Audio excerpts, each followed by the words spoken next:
Bien, bienvenue, bonsoir d'abord, bienvenue dans ce tutoriel pour vous aider avec ce TP qui n'est pas des plus faciles. J'espère que vous avez commencé à chercher un peu afin que ce que je vais faire ce soir vous aide un petit peu. Alors la première chose, c'est qu'on travaille sur un pendule. Donc un pendule, c'est un corps au bout d'une corde qui oscille, qui va osciller de droite à gauche. Ce qui est peut-être un petit peu compliqué pour vous aujourd'hui, c'est qu'on va travailler à l'aide des angles. Donc θ ici qui est l'angle entre la verticale et là où est rendu le pendule. Quand le pendule est vertical, θ égale 0. Là on est, je sais pas, 30 degrés à peu près. θ est du coup en vitesse angulaire. La vitesse angulaire c'est oméga. Oméga c'est combien de radians par seconde a été effectué. Donc si par exemple en une seconde il fait un demi-tour, ce pendule il aura fait pi radians 180 degrés, donc sa vitesse angulaire ce sera de pi radians par seconde ou de 3,14 radians en une seconde. Voilà, donc une vitesse angulaire, elle est indépendante de la position. Vous voyez bien que si le pendule est ici ou si il est plus bas, par exemple ici, ou si le fil est plus long, la vitesse angulaire sera la même, mais pourtant le pendule ici aura parcouru une certaine distance, et s'il est plus bas, il aura parcouru une plus grande distance en un même temps, donc sa vitesse V, elle, sera plus grande. Donc il faudra transformer la vitesse angulaire oméga en vitesse linéaire, on appelle ça, et c'est grâce à cette équation ici, il faudra dans le tableur mettre V égale oméga que l'on va obtenir avec le smartphone fois la longueur du pendule que vous aurez fabriqué. Alors première chose, c'est comment fabriquer le pendule peut-être. Je vais vous montrer le mien. Alors moi, le voilà. Alors on voit pas très bien. J'espère que vous verrez. Enfin, je sais pas si on voit bien ici. Donc ça c'est mon téléphone. Pour que ce soit plus facile que je puisse l'enlever, recommencer, etc. Je l'ai glissé dans un petit sac congélateur. Après vous pouvez l'accrocher directement si vous le souhaitez. Mais ça m'a permis d'essayer plusieurs choses. J'ai essayé d'abord avec une ficelle. J'avais plié le sac congélateur en deux pour réduire un petit peu la taille, vu qu'il est beaucoup plus grand que le téléphone. Et j'avais passé une ficelle. Malheureusement, quand j'ai fait ce pendule, le sac tournait beaucoup sur lui-même et ça pose des problèmes de mesure. Donc j'ai recommencé et j'ai mis deux rubans de scotch, vous voyez, scotché à un manche à balai au-dessus, donc ici. Alors je vous ai fait un schéma là. Voilà le manche à balai, les deux bouts de scotch, le sac congélateur et mon portable dedans. Voilà. Et donc je l'ai fait osciller sur le manche à balai pendant une dizaine de secondes, un peu plus peut-être même, et voilà, on voit le résultat. Ouais, pendant 20 secondes, vous voyez. Et j'ai mon gyroscope qui mesure 3 vitesses angulaires, donc oméga sur x, oméga sur y, oméga sur z. Alors en fait, celui qui nous intéresse, vous voyez peut-être pas très bien ici, mais oméga sur z est beaucoup plus petit que x. En fait, l'axe x, c'est cet axe-là, qui est dans la largeur, dans le plan du portable, mais dans sa largeur. Et c'est autour de cet axe que moi, mon portable, il tournait vu sa configuration, c'est-à-dire qu'il tournait à plat, vers l'avant ou vers l'arrière. Et donc, c'est cette mesure-là qui nous intéresse, c'est-à-dire la vitesse angulaire selon x.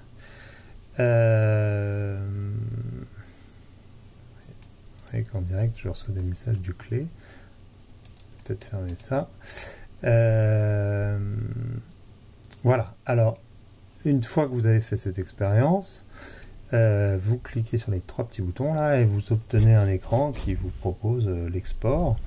Vous faites exporter les mesures et vous choisissez CSV. Et là, il faut prendre. Alors moi, sur ma version, c'est la 5e, c'est tabulator, décimal, comma, ou en français. Tabulation et virgule décimale. C'est virgule décimale, c'est juste pour pas qu'ils prennent le point, parce qu'après dans les tableurs, les Américains prennent le point, nous la virgule, ça va poser problème. On se retrouve quand on a fait l'export avec un fichier comme ça. Enfin, en tout cas moi, j'ai récupéré un zip.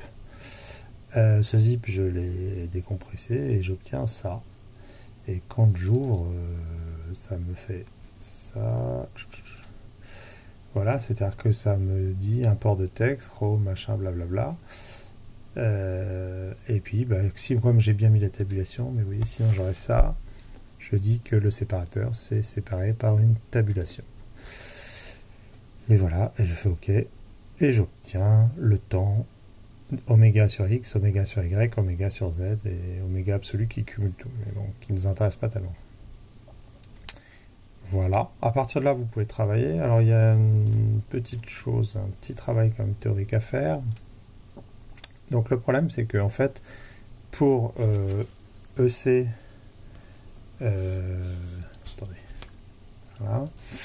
Donc, ce qu'on veut, c'est calculer l'énergie cinétique, l'énergie potentielle et l'énergie mécanique. Alors, la formule de EC, c'est égal à 1 demi de mv carré, mais moi, je n'ai pas V, j'ai oméga. Or, on a V égale L oméga, donc il me suffit de remplacer 1 demi de M L oméga au carré. Et voilà, j'ai ma formule d'énergie cinétique. Ça, c'est assez facile. Si je vais dans le tableur, alors, voilà, donc ça, moi, c'est mon travail. Vous voyez, le temps, donc ça, c'est ce que j'ai importé. Et donc mon énergie cinétique, en fait, elle est ici. Alors, je vais remettre des tricks pour que vous compreniez peut-être.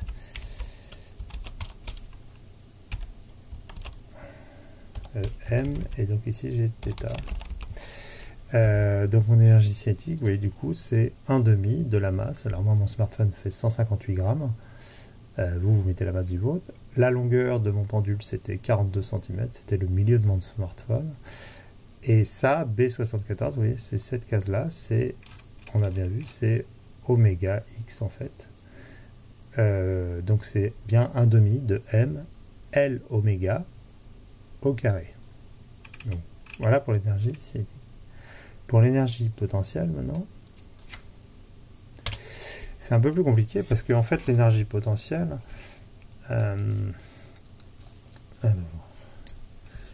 c'est EP égale mgz avec z l'abscisse, c'est-à-dire que quand j'ai mon pendule qui tourne là, tac, tac, tac, tac, tac, tac, si je décide que le point le plus bas où il passe, donc sa trajectoire, c'est un arc de cercle, c'est 0. Et puis bah, ici, j'ai mon altitude z. Mais moi, je ne connais pas z. Alors, ce dont j'ai besoin pour connaître z, c'est θ. Alors pourquoi? Parce que en fait ici, vous voyez que j'ai un triangle rectangle. La longueur du fil ici, donc ce qui constitue mon hypoténuse dans mon triangle rectangle, c'est toujours L. Et ici j'ai θ. Donc mon fil c'est fait L. Vous voyez ici j'ai L. Et ce que je voudrais moi, c'est cette partie-là. La partie du bas là, ici. Alors, je ne l'ai pas dans mon triangle. Moi je veux cette partie qui serait en dessous là. Sauf que ce que je sais, c'est que ça là, la partie, ce côté du triangle plus la partie que je cherche, moi, ça fait L aussi. On est d'accord? Donc, cette partie là, dans mon triangle, qu'est-ce que je sais? Je sais que cosinus de θ, je vais l'appeler x, est égal au côté adjacent à θ, donc x divisé par l'hypoténuse, donc L. Autrement dit, x égale L cos θ. Désolé, hein, c'est un petit peu brouillon peut-être. Et donc en fait, ce que je cherche ici, moi, c'est L moins x. Moi, je veux L moins x.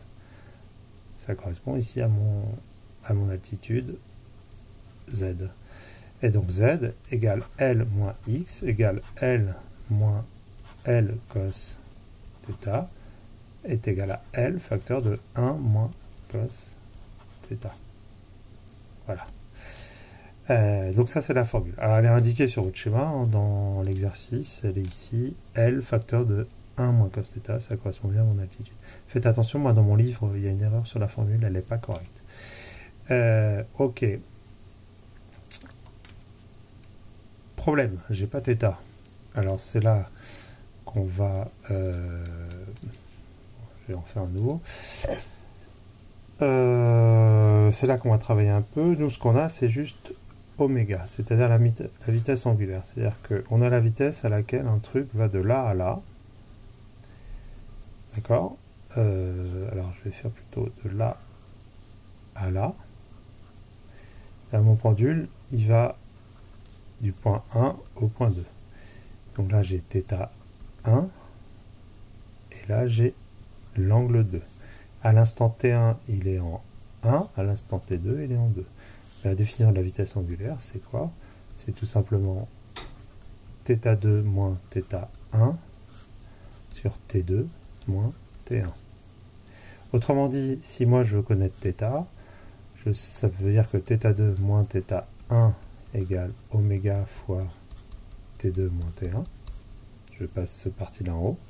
C'est-à-dire que θ2 est égal au θ précédent, donc θ1, plus oméga. Alors la vitesse, quand on était en 1 en fait, donc je vais l'appeler oméga, fois T2 moins T1. C'est une méthode d'approximation. La vraie formule de vitesse implique des dérivés, c'est un peu plus... Enfin, c'est la même chose, mais passage à la limite, etc. Vous n'avez pas encore vu ça, donc, mais ça marche très bien, on appelle ça la méthode de l'air. Donc en fait, comme nous, on a les oméga dans notre tableau, retenez bien cette formule-là, et bien tout simplement, à partir de là, si vous voulez calculer θ, alors oui, il y a une petite subtilité, c'est qu'il faut connaître, le moment où on commence, et donc le moment où on commence, c'est de dire que quand on passe en bas ici, donc on va décider que θ égale 0 à la verticale correspond au moment où oméga est la plus grande. C'est-à-dire que le pendule il accélère en descendant. Au moment de la verticale, c'est là qu'il est le plus rapide et il remonte, sa vitesse diminue. Alors on va repérer dans les grandeurs ici de la plus grande valeur. Donc on cherche la plus grande valeur. Comme ça dans le tableau c'est un peu compliqué. Donc moi j'ai pas fait comme ça. J'ai tout simplement tracé. Et puis vous voyez que ici, quand je trace, donc ça c'est gyroscope X, et donc c'est B, la colonne B en fonction du temps, je vois bien que le maximum il est quelque part par là. Quand je fais ça, voilà, ici, moins 1, 629, voilà, colonne 74, même celle-là peut-être, je suis par là, c'est là que j'ai ma plus grande vitesse. Donc à ce moment-là, θ vaut 0. Quand j'ai ma plus grande vitesse. La case d'après, tout simplement, θ est égal à quoi? Eh bien, est égal à la case d'avant. Donc là, je suis en G75, donc est égal à G74. Donc θ2 est égal à θ1, donc celle-là, donc ici 0, plus la vitesse ici en 74, c'est-à-dire la vitesse à l'instant juste avant, fois la différence de 2 entre les deux, c'est-à-dire A75 moins A74. Et donc G75. Alors les numéros correspondent évidemment à mes cases à moi. Et ça correspond en fait à cette formule, c'est-à-dire θ2 égale θ1, c'est-à-dire θi, pour l'écrire avec les indices dans votre tableur, θi est égal à θi moins 1 plus oméga i moins 1 fois ti, donc le même numéro que celui que vous cherchez, moins ti moins 1. Une fois que vous avez θ, j'espère que c'est pas trop long, eh bien, vous n'avez plus qu'à prendre la formule, c'est-à-dire m, la masse de mon portable, fois g, fois l, fois 1 moins cos θ, donc θ est ici, puis à prendre la somme des deux pour l'énergie mécanique. Si vous avez bien travaillé, avant de répondre aux questions, vous devriez obtenir ça. Alors, petite astuce, au début, moi en fait, c'est pas ça que j'avais. Pardon, c'est pas ça que j'avais, c'est plutôt quelque chose comme ça. Voilà, c'est pas très visible, puis on voit pas bien ce qui se passe. Donc j'ai zoomé sur une partie de courbe. Donc là, moi j'ai décidé de prendre par exemple entre 5 secondes, vous voyez, 5 secondes et je sais pas, 14 secondes. Donc formater l'axe. Hop. Entre, j'ai dit quoi, 5 et 14. Et voilà, donc là on voit que moi par exemple, alors il reste à donner les titres, etc. pour que ce soit plus joli, mais ici j'ai l'énergie cinétique en bleu. quand l'énergie cinétique augmente, l'énergie potentielle diminue. Elles sont exactement en opposition de phase. Quand l'une est maximale, l'autre est minimale. Et puis en jaune, je vois l'énergie mécanique qui diminue en oscillant légèrement. Moi, mon pendule, clairement, sur la phase que j'ai étudiée, on ne peut pas dire que l'énergie mécanique était constante. Dernière chose, vous remarquerez alors, sur mon pendule avec le scotch, l'énergie n'était pas conservée. Hein. Mais vous, si vous faites un pendule... enfin, selon le type de pendule que vous pouvez faire, logiquement, vous pourriez faire des pendules où l'énergie est globalement conservée si on travaille avec... disons sur une période de temps court, avec très peu de... Il faut pour ça que vous fassiez un pendule avec très peu de frottement. C'est pas mon cas. Beaucoup de résistance à l'air, vous avez vu la surface du sac. Que dire d'autre? Oui, j'ai choisi de travailler avec OpenOffice au lieu de Regressy. Certains d'entre vous m'ont dit qu'ils n'arrivaient pas à télécharger Regressy, donc vous voyez que ça se fait très bien avec OpenOffice. N'importe quel tableur, je me suis dit que ceux qui avaient réussi à faire Regressy devraient pouvoir adapter ce qu'on a fait sur OpenOffice. Voilà, je vous souhaite une bonne soirée, j'attends vos TP avec impatience.